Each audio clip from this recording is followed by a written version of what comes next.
It's really early, but I feel like there is one key thing that you can trust so far as a top team in the power ranking is concerned in Major League Baseball. Step up to the plate. It's the Locked On MLB Squad Show, sponsored by Gametime. From the Dodgers to the Astros, the Mets to the Rangers, and everyone else in the league, with the experts of the Locked On Podcast Network bringing you the most comprehensive breakdown of all the action around the horn. We're coming in spikes up, no hurt feelings allowed, so squad up. Welcome into the Locked On MLB Squad Show. My name is Jeff Carr. I am the Locked On Reds co-host and channel manager of Locked On Major League Baseball. With me is Paul from Locked On Rockies. We've got Gary from Locked On Pirates. We've got Sully, the man who hosts Locked On MLB. We've got Brett from Locked On Astros and Sam from Locked On Cubs. For those of a certain age, it's almost a pseudo-NL Central show here, but we're going to be talking about the entire league because we all love baseball here on the Locked On MLB Squad Show. I want to begin today's show by looking at some power rankings, looking at some odds for pennant winners. Yeah, I know it seems early, but there's one thing I think that we can trust, and I really want to dive into that here to begin the show. Later on, we're going to look at the week ahead, what we can see from some contending teams or what we think can be contending teams later on in the season. And then later on in the show, I want to talk about good and bad walk-offs because we saw one of the worst walk-offs I think you could possibly see. It was amazing. Sunday. It was awesome. I guess it depends on who you ask, right? Definitely. I think Ben will like it, and I don't think Bryce would like it all that much. That's all coming up on today's Locked On MLB Squad Show that's sponsored by Gametime. Download the Gametime app, create an account, and use the promo code LOCKEDONMLB for $20 off your first purchase. All right, where we're going to start. The odds currently say that the Yankees and the Dodgers are favored to win the AL and the NL. That seems pretty normal. The teams that are right behind them are very interesting, though, because in the American League, the Texas Rangers have the second shortest odds to win the American League. And in the National League, it's the NL East and it's the Chicago Cubs that are right behind the Los Angeles Dodgers. And quite frankly, and I kind of want to throw this to Sam to start, I think the Cubs are getting a little bit disrespected because they're behind the NL East because they have played nothing but teams above 500, and they've played pretty well against them. I think when you play all of your games against 500 or better ball clubs and you have the winning record that the Cubs have and you have the run differential that the Cubs have, then you're a lot better than people think you are if you're just fifth in the odds to win the pennant. Yeah, it's interesting because I think they're getting a little bit too much love in terms of the division odds because they're minus 230 right now to win the Central, which just seems like a little bit high. But I think in your case, yeah, maybe a little bit disrespect. The thing with the Cubs though is, over the last couple of years, they've always been able to hang with teams like the Dodgers. They took 4 out of 6 for the Dodgers last year as well. It's the NL Central games. It's the divisional games. Your Cincinnati Reds beat up on the Cubs last year. The Brewers have beaten up on the Cubs recently, and they start this NL Central week this week in Pittsburgh, and then they play the Brewers. So I think I'll feel like they've been a little bit disrespected if I see them beat the teams that they're supposed to beat, because that's actually been the bigger hurdle for them over the last couple of years versus actually hanging with the big boys. But yeah, it's been a good start for them, and I think that they definitely should be in that conversation early in the year. I have a hard time understanding why. Yes, I know this team has been on a little bit of a slump these last couple of weeks. But San Diego has so much talent on that team. And San Diego has, they have stuck alongside the second place Dodgers, notice the first place San Francisco Giants, which might be a mirage right now. But, the 2021, what year is it? The starting pitching for San Diego has been terrific. Suarez has let up only one more run than I have this year. And he's pitching great. They're getting good production out of some of their players, and they're not getting all-star production out of, some of their key players in their lineup, and yet they're still winning a bunch of games. Yes, they stubbed their toe. Tampa Bay clearly has their number, but I think San Diego deserves a lot of love. But yes, tip your hat to the Cubs for going through a gauntlet of contending teams, and that includes Arizona, who is a team that is good and has a good pitching staff.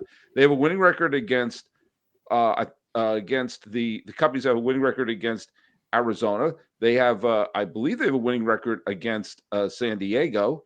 They're even. They're even against San Diego. 3-3 against San Diego. They beat 2 out of 3 from Texas. They took 4 out of 3 from the Dodgers, and they took 3 games from the Sacramento A's, and in front of friends and family and me. And there you go. And I think that you got to give the Cubs credit for a division which I thought was completely wide open and it still is. Obviously, it's way too early, but the Cubs made an early stance and started winning games that they don't have to pick up later. Well, look, the team that I grew up watching on WGN, the Cubs, before we had an Astros network, I remember those days of the Sean Dunstons, the Ryan Sandberg, Sutcliffe, all those guys, the great Cubs. Look, you guys got Kyle Tucker, and Kyle Tucker has been an injection into the lifeblood of this team. And PCA basically he talked about it before the game the other day about how him and other veterans have really helped this team.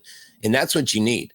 You need veteran leadership. And Sam, correct me if I'm wrong. I think that's really where the Cubs have been struggling to find their identity, and they found it. The Astros right now have been scuffling because they lost 2 players that identify highly with the Astros, in Bregman and Tucker, and they are trying to find their stride. I mean, they even had these last 2 games. Altuve has volunteered. He volunteered to move out of the leadoff spot, and he said, I think Jeremy Pena needs to bat leadoff. And the last couple games so far, it looks like it's working, and that's what you need. And so, not that this is supposed to be Locked On Cubs Love Fest, but this is crazy. I mean, I'm sad that I started this. I'm not gonna lie. But I think they're due, because all the talk going into the season was the NL West, and respectfully so. It's an amazing division. But yeah, the Cubs, look, man, they just got to keep putting things together, and they will be one of the leading contenders. I mean, right now, if you got the Cubs playing the way they do and the Dodgers or the Padres, I think the Padres really have a shot this year with the way Tatis Jr. is playing. The NL's they're very top heavy. They got a lot of powerful teams. The sad thing is only one team from the NL can go. I'm coming on every week, man. This is great. That's a big difference maker too for the Cubs, is that division being one that's winnable, right? There's one that certainly there's no clear favorite outside of the Cubs, I guess, now at this point in that division. And when you're there, winning the division is so important, because that'll shake out better for you when you get to the playoffs. You don't want to sneak in as a wild card team if you're the Cubs, because God knows who you're going to play. So if you can win that division, you're going to set yourself up for the best possible run, most likely. And you can handle business against a weaker wild card team or a team that the Cubs have already matched up favorably against. That's the benefit of playing in a division that's actually got a chance. The NL West, we'll see how it actually shakes out at the end of the year, who's actually going to, the Dodgers. Eventually, if they're still playing catch up towards the end of the season, it's going to get real interesting how the season's going to finish for the NL West and how they end up beating each other up on who's going to be the division winner and who's going to be the wild card. So it's important for teams like the Cubs to make sure they're locking down their divisions and getting that best possible route in the playoffs, because you don't want to match up with a really good NL West team in a wild card game. Have you guys I'm sorry, but in defense of the Cubs here, and welcome to Locked On Cubs. But I was going to change the subject. They've shown that they can hang with some of the top teams. They've shown that they're not afraid of that. Unless they're going to face Philadelphia, they've shown that they can play alongside them. And that's something I think psychologically for this Cub team to be like, we're not afraid of Los Angeles. We're not afraid of San Diego. We're not even afraid of Colorado. The West and the East are meat grinders too, so the Cubs could actually wind up having a better record than those other teams just from fighting it out. Right. Have you guys, Sully, you would probably be the best to answer this, not because of your age, but because of your knowledge. Have you guys have you guys ever seen the NL, speaking of Jeff with the FanDuel odds, be this much stronger historically? Like, when's the last time it's been this much stronger than the American League?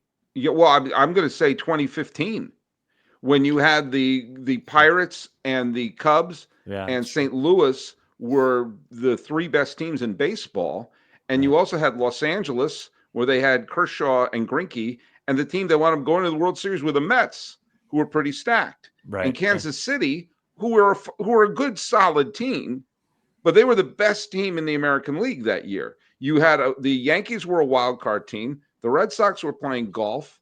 You had the Rangers the Rangers and the Blue Jays were the other, playoff teams.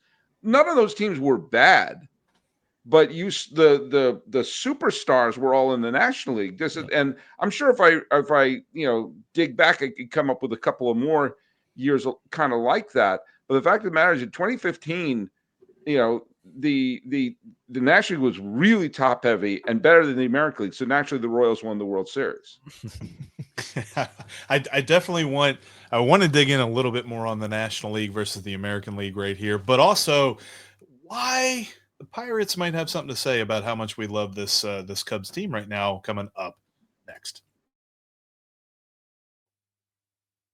Reach for wonderful pistachios the next time you get a hankering for a snack while watching a game. Because let's face it, watching baseball makes me snacky. I don't know if it makes you snacky, but it makes me snacky. And wonderful pistachios fits in perfectly. They've got these pre-shelled versions of wonderful pistachios that have great flavors. This one is jalapeno lime. They've also got chili roasted. They've got salt roasted. They've got salt and vinegar.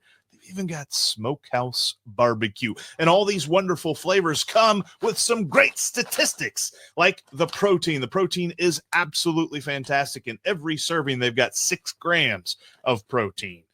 Plus, all of the other statistics are great on it as well. Replace your chips, replace your pretzels with wonderful pistachios. They're the snack with the statistics, with the analytics to take you to the next level. Get snacking and get cracking with the snack that packs a protein punch, and check it out over at wonderfulpistachios.com. Find it in your local grocer or convenience store. That's Wonderful Pistachios. This is the Locked On MLB Squad show that will be in your feeds every Tuesday afternoon, looking at the big stories in the league. And we've been talking about how good the Cubs are, but let me tell you what, Paul Skeens, Cameron Majinski, Andrew McCutchen. I'm just going to see how many other random Pirates guys that I can name. They got a shot to really knock this thing back a little bit. Mitch Keller. Yeah, there you go. Is Connor Joe still a Pirate? Who's that? Connor Joe? No, he's not on the Pirates anymore. I think the Cubs just played him. He comes off the bench. Is it for San Diego? Something like that. Jason Kendall's still a Pirate. I'm sure he's still playing. No, we got rid of Connor Joe and we got rid of Connor Joe and upgraded. Connor Joe's awesome, man. Tommy Fan. Baseball player. Well, what about Sid Bream? How about Sid Bream? I'm joking. What about Omar Moreno? But they got a chance here, Gary. Tell us why they're going to knock down the Cubs with peg here. I don't know if they're going to, but they have the right kind of pitching to go against them. This is an exciting week for the Pirates. They've actually been in the midst of 4 real tough series for them, and they held their own on the West Coast. Had a chance to take 2 of 3 from the Dodgers. That's not that bad. Cubs obviously did better against them. We're excited to play the Cubs. We always handle them pretty well. Even in down years, we've managed to come out of it on top. Sometimes in the final record on the season against them head to head. As long as Ian Happ doesn't play, we might be okay. He always kills us, but we'll see. We are throwing Paul Skeens and Mitch Keller at you, so giving you some of our best. Is it Mitch Keller? I thought it was Heaney, and then the other guy that Jeff just mentioned. Majinski. Yeah, I thought it was Heaney, Majinski. It might be. I'm sorry. I'm in the middle of rumors about Majinski being replaced with Bubba Chandler. Okay. So we'll see what happens. If you get Bubba Chandler on Wednesday, then we might actually sell out. That'd be pretty cool. When you look at people talk about Skeens and of course Keller had a terrific year last year. The person who, as of right now, leads the Pirates in WAR is Heaney, and Heaney has played really well so far. Skeens has thrown more innings, But Heaney has pitched terrific. This is one of the reasons why I have a huge soft spot in my heart for the Pirates, because the first World Series I watched, the Pirates won the World Series, and that's in 1925 when they defeated the Washington Senators 7 games. Red Oldham's got the final out, but you were at Game 3, weren't you? Yeah, in the rain there. But the fact of the matter is that I've taken the Pirates to task. They're a bottom 5 payroll right now, and they have a generational talent at the top of their rotation, and they have a good rotation. And they also have a guy named Dennis Santana who's pitched pretty well out of the bullpen. They have a couple of guys. They got a guy named Justin Lawrence who has one more earned run than I've thrown so he just far. went on the IL with elbow soreness. That's right, because I hit him in the elbow because I was mad that he had one more Dang, that run than sucks me. to hear. Justin It Lawrence, does. man. He Talk was about a really guy that I had killing it. huge hopes for the Rockies last year. One of the guys that I thought was actually going to be a game changer and possibly the closer of the future for the Rockies. And then I saw, as the Rockies are, what they are, with Justin Lawrence with like a sub-1 ERA at a certain point this year. Dang, to hear that he I goes couldn't down. believe when he hit the waiver wire. As soon as he did, I was all over X, like, please, Pirates, jump on him. And they Well, did. it just goes to show but- you what happens when you go to places that know what know what they're doing when it comes to guys that are interesting, guys that need adjustments. Well, when it comes to That's what's- pitching, the Pirates have that at least. and They Gary, are I You guess get I it want to back. ask that question for you here is how important is it for a team like the Pirates to have a Paul Skeens, a face of the league type of guy on a team like Pittsburgh? Colorado was hoping that Chris Bryant was going to be that, and they're looking for their next superstar. They might have a couple, but a big problem the Rockies have right now is there's no true star power on this team amidst all the other struggles that they're going through. But to have a guy that Major League Baseball is actively promoting, turning into an anime character, putting on the cover of the games, like that's got to be huge for Pirates fans. It's not something we're used to now. We had Andrew McCutchen with one real summer in the sun where he won the MVP and was considered the best player in the league. That's it. We had Garrett Cole. He never really peaked here, so that you don't get the greatness here. Never had playoff success. Barry Bonds was really our last generational before that. Andrew McCutchen, iffy Hall of Fame resume. Maybe if he keeps going another couple of years. Paul Skeens, unicorn. So it's great. I'll let you know after I've experienced it for more than a year. Right. I haven't yet. So do you think you guys wrap him up early? Do you think he's the guy that finally breaks the mold in Pittsburgh, or do you think it's just they're going to do what they've always done? And because Right, you guys, it's hard to you guys believe have that- seen, it's hard to Musgrove and believe. Garrett Cole and those guys to walk. It's hard to believe they would change anything. And So we just had a report come out here. Local guys did a really, really in-depth report about what they make. It came out they're losing money. We've heard other teams the Twins are losing money. And they have no legal recourse here to do anything about it. They're within the rules. To me, it's on the game to make this change. I don't think this is a guy that's got enough to catch up to anybody but maybe the Brewers in this division and the Cincinnati Reds. And Jeff knows exactly what I'm talking about. He's in the exact same boat as I am. yeah. And Ellie- Sam wants his But you don't cheapos to spend more. But you don't have to compete True. with a Mets or a Dodgers or a Yankees in the spending. That's one of the things. You'll have the Cubs, and we all know the Cubs. They've bought many, many championships over the years with their spending. It's just you don't have to be one of the big players. You have to be a mediocre player. You turned No, on but- me. You turned on me. If you want to wrap up a Paul Skeens, you very much so have to compete with those other teams. Yeah. Because he knows what he can get on the market. He knows yesterday what he can get on the market. Well, maybe it's not Skeens, but maybe you can't constantly be a bottom feeder and expect anything except the occasional fluke wild card spot. Well, you know, at Bob some Nutting point that begs you would- to differ. What? Bob Nutting begs to differ. I would say Well, Dick and Mumford. and how's that been Dick working Mumford out? joins that Mumford. conversation Not well. as well. Bob Castellini, Not well, but yeah. they think they fancy themselves the Tampa Bay Rays, except they're not hiring smart enough people. They're not Now going they to the took a playoffs. step forward, I think, on the pitching side. They really have. They've invested in that. Oscar Marin's done great. They brought in Brent Strom. You know him probably, Brett. Great job he did in Houston. Great job he did in, Arizona. He came here specifically to work with Paul Skeens, came out of retirement to do it. And the pitching staff's great. I mean, they've got that for days. They can trade for more talent. Holding on to it, they've tried to make some strides. They have signed Brian Reynolds to the largest contract they've ever handed out. Right after they gave Brian Hayes one of the largest contracts they've ever handed out, whether that's a mistake or not. And Mitch Keller they locked up. So we'll see. The payroll is scheduled to go up 120, 130 here in the next couple of years, just from looking at the thing. We'll see. It's going to be intriguing how small market teams move, because the deficit, I saw that the deficit is like the worst it's ever been, and the Reds are definitely culprits, the Rockies, the Pirates, and all that. It's just weird when you've got guys like Skeens in Pittsburgh and Ellie De La Cruz in Cincinnati, and you're wondering, like, how long are these guys going to be around? Because it's not like it used to be where guys are career players anymore. Like, a lot of these guys move on, and that's just how the game goes. And I don't know that affects my enjoyment of it, but there's definitely a lot of people that seems to be a factor.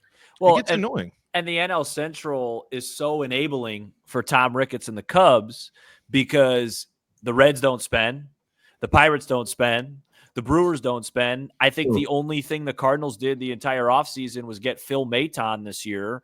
So to Sully's funny point, Tom Ricketts looks like the big spender in the NL Central, because he goes out and, I think the Cubs are like 12th or 13th in payroll, and we sit once a week and debate, hey, are they going to be able to extend Kyle Tucker? Are they going to be able to extend Kyle Tucker? And then Tom Ricketts just comes out and says, well, even if we don't, we still should be winning the division, because look at the spending of the other teams in the division. And it's just, it's this trickle down effect that I just don't think is good for the game. The Cubs, I think, should be spending, with the big boys, but they don't. So you're saying Tom Ricketts is the Steve Cohen of the NL Central? I'm not even gonna make it. So I'm not even gonna say that. I always say too, like, just because they're not spending as much doesn't mean that they can't do things better. There's tons of things they could do better and smarter, and make better decisions and make better trades and be more shrewd with your draft choices. And Gary, there's a lot of mistakes they make. I can't force the owner to spend. I'm watching the team I'm been dealt. Right. And Gary, I feel you on that, where it's like the Rockies can't just wave a magic wand of go spend and get a bunch of money and it's going to work. Their biggest contract right now has not played a full season of baseball for the team. He made it on the IL 10 games into the season this year. He's getting reevaluated for a degenerative back disease, and so his body's betraying him. It stinks. But if he was producing, I mean, the Rockies have so many more issues on top of not spending. But I'm looking at the Rockies lineup right now as they're currently losing and on track to, again, not win their 5th ball game yet this year, as a team that has a higher payroll than other teams in this league. Spending money and just throwing money at the problem isn't going to solve everything for you. The Rockies need a complete organizational overhaul, but they have an owner that really isn't all that concerned about it. He did mention he might step back if you ask him again in July to an early spring report about what might happen with the Rockies this year. But his big thing was, the Dodgers they just spend all the money, and that agent, he controls baseball. And it's like, well, you're not sitting there doing anything either. The Rockies don't embrace analytics. The Rockies don't do so many things, and just spending a bunch of money won't fix their problems. Sully, wrap us up on this point and we'll move on.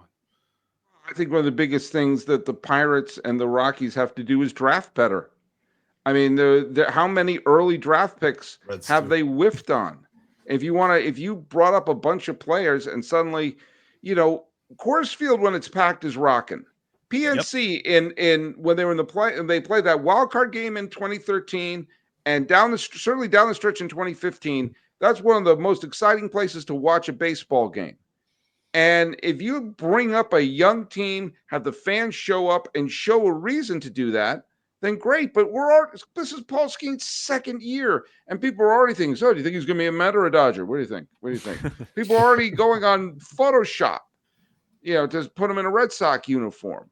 There are teams that have locked up their players. There are a bunch of players who are, going to spend their entire career with one squad. And it's not all the Mets and the Yankees. It's Bobby Witt Jr. signed a long-term contract. Vladimir Guerrero Jr. signed a long-term contract. Remember all the different teams Joey Votto played for? Oh, yeah, he only played for the Reds. You have teams have figured out, if we can't go on the open market now, let's sign Jackson Chirinos to a long-term deal when we have the chance. Take the risk in the early years so we don't have to go compete with Los Angeles and New York later. But the Pirates can't keep whiffing on top 20 draft picks and walk away going, well, I guess the Dodgers are going to spend anything. Dodgers also develop players. Yep. They draft one of the well, they scout well, and they that. use People forget that. analytics smartly.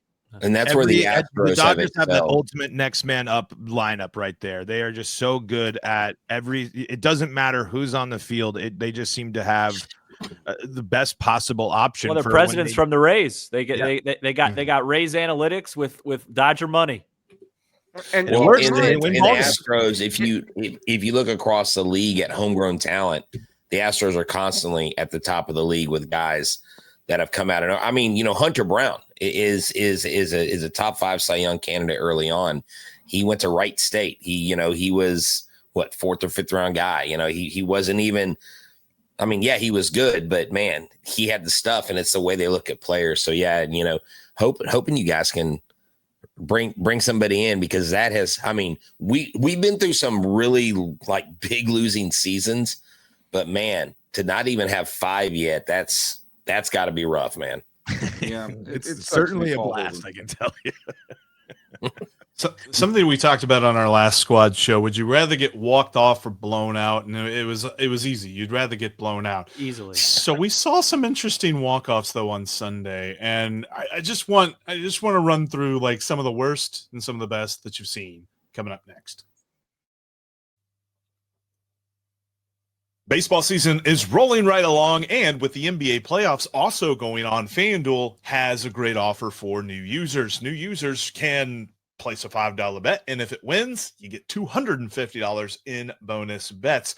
Looking at the updated odds for pennant winners in the American League, the Yankees are still favored at plus 330, but FanDuel has the Texas Rangers as the team with the second best odds to win the American League at plus 550. Then right behind them are the Boston Red Sox at plus 750. Detroit Tigers, what's up AL Central, 8-1 odds to win the American League. Then over in the National League, the Dodgers are the favorites at plus 140.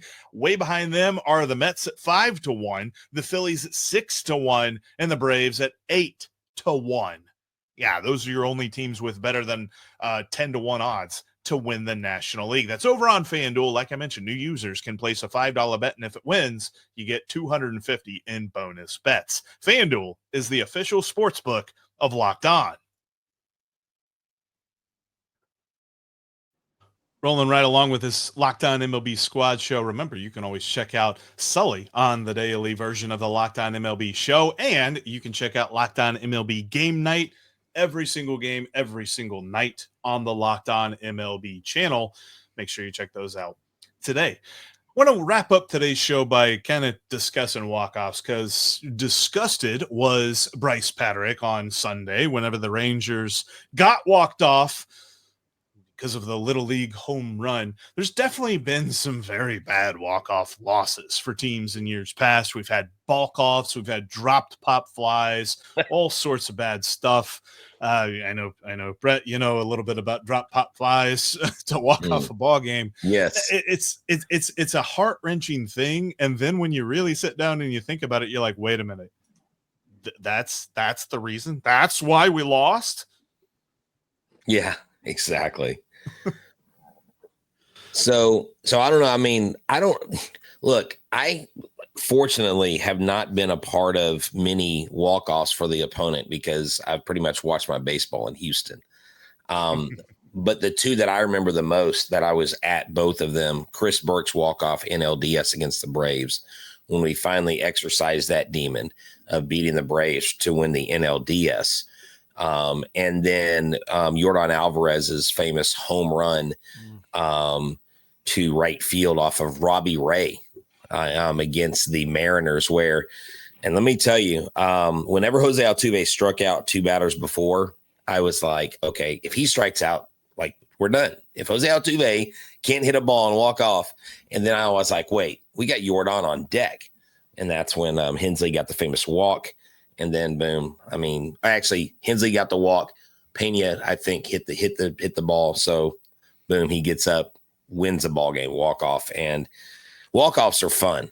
They're definitely not fun when the team does it to you that you are rooting against.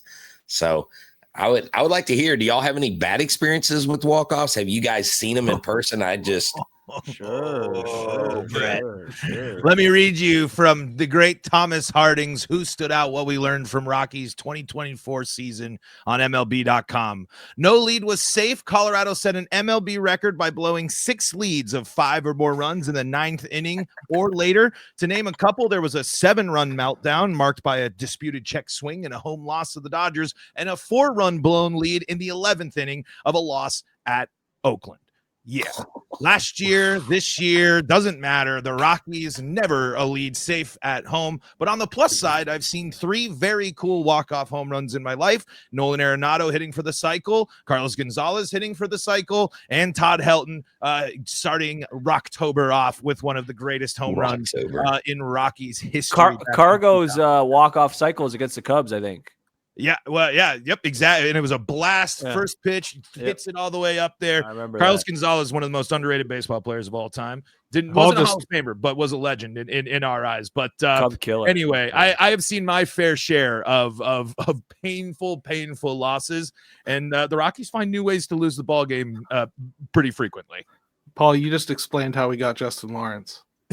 Yep, exactly. Justin Lawrence was a big part of that last year because he had a whole heap of trouble, especially at home. Yes, especially at home. Bad walks, Coors Field. There's a million different things you can point to, but that was an eye-opening stat. I think that is something that I think people don't realize how bad the Rockies have been in certain points.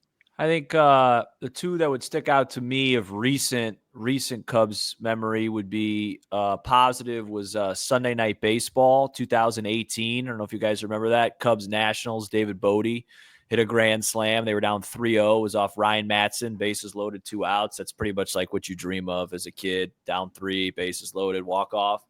And then there's been a lot of rough walk-offs. I would say the playoff, having a playoff one against you, 2017 NLCS Game 2, current Cub Justin Turner walked off John Lackey, and that gave the Dodgers a 2-0 lead. And that 17 Dodger team, I mean, Brett, you remember that team. They were nasty, and we had beat them in 16, and that was when I knew. I was like, this is a different Dodger team. The Cubs have no chance in this series. So those would be the 2 that stick out. I think, obviously, Bill Buckner got way too much grief for that game. If he had made the play, the Red Sox would not have won the World Series. The ball went through his legs. The Mets did not win the World Series. So many things have been horribly exaggerated about that play.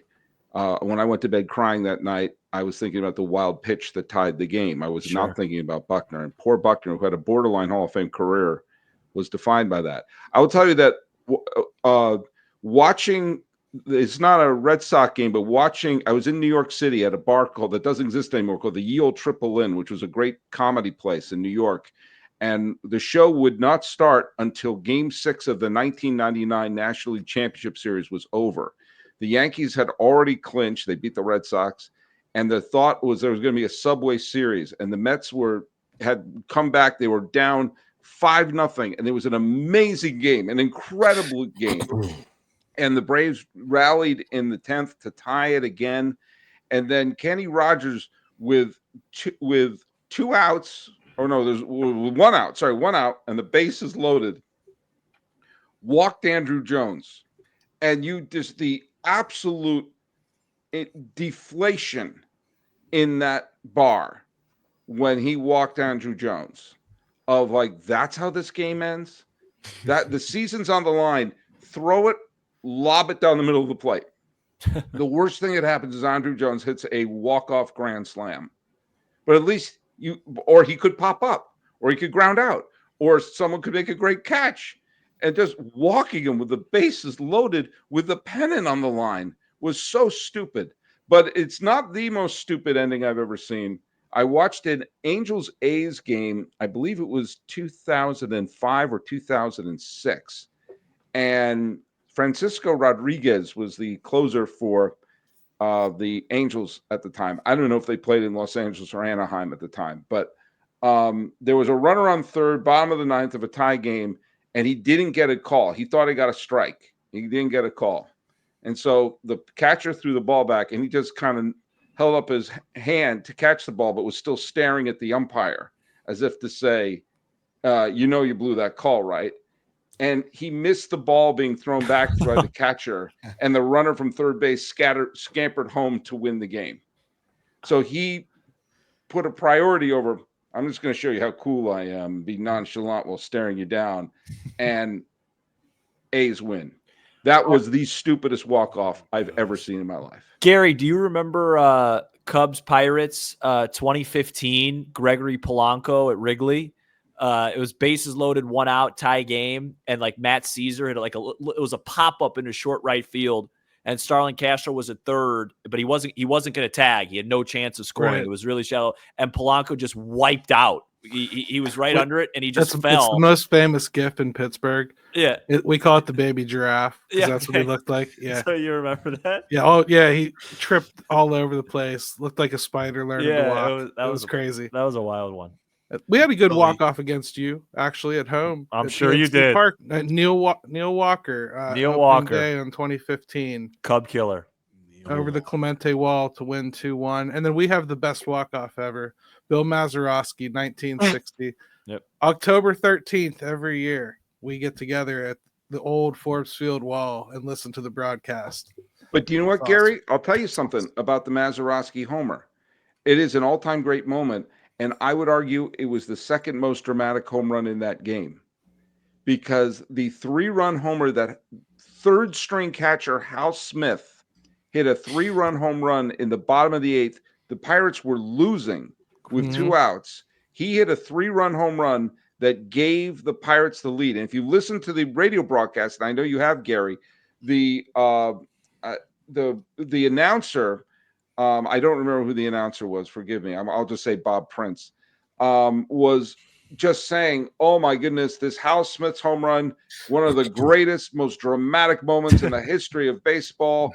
It is an unbelievable. His name will live on forever. And because that's what it was. The Yankees were invincible. And Hal Smith was the person who became that was one of the greatest moments in baseball history. And I obviously didn't get to watch it live or listen to it live, but it was a good game. I've been to this wall with my grandfather for 20 years over the years. That series is the series I always love to talk about run differential on. Yeah. Because it's like, hey man, just win baseball games. Who cares how much you win by? Yeah.